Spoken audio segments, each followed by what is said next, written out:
நல்ல நடிகர் சார். ஏன்னா அவர் வந்து எப்ப பாரு இந்த உறவுகளை வச்சு பேசுறது, எங்க அண்ணன், எங்க பாட்டன், எல்லாரையும் தாத்தா. ஆமா எங்க தாத்தா, இந்த சாமி வந்து எங்க தாத்தா, அவரு வந்து எங்க பாட்டன், எங்க தம்பி, இதெல்லாம் வந்து உலகமாக நடிப்பாதான் எனக்கு தெரியுது. அவரு என் தங்கச்சி, எவ்வளவு பேரு.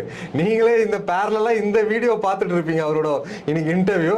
பேரலா இன்னொருத்தவங்க பாவம், அவங்க வந்து ஒரு இடத்துல இருந்து அவர் மேல குற்றம் வைக்கிற வீடியோவும் பார்த்துருவீங்க. சோ அவரோட நடிப்புன்றது எல்லாருக்குமே தெரிஞ்ச விஷயம் தான். அவர் வந்து ரொம்ப திராவிட கட்சிகளை வந்து ரொம்ப ஒரு தப்பான ஒரு பிம்பமா கட்டமைக்க ட்ரை பண்றாரு. ஃபர்ஸ்ட் அவரோட ஹிஸ்டரியை ஃபர்ஸ்ட் தெரிஞ்சுக்கணும். தமிழ்ன்றது ஒரு ஒரு இந்த இன்னைக்கு பேசுற தமிழ் இன்னைக்கு இருக்கிற வடிவத்துல இல்ல சார். தமிழ் வந்து முன்னாடி வந்து வேற ஒரு வடிவத்துல இருந்தது, அந்த பிராமி வடிவெல்லாம் இருந்தது. அதுல இருந்து தான் பாத்தீங்கன்னா உங்களுக்கு வந்து மற்ற லாங்குவேஜ் எல்லாம் வந்தது, ஒரு 4 லாங்குவேஜ் கிட்ட பிரிஞ்சு வந்தது. ஸோ அதெல்லாமே சேர்த்து தான் திராவிட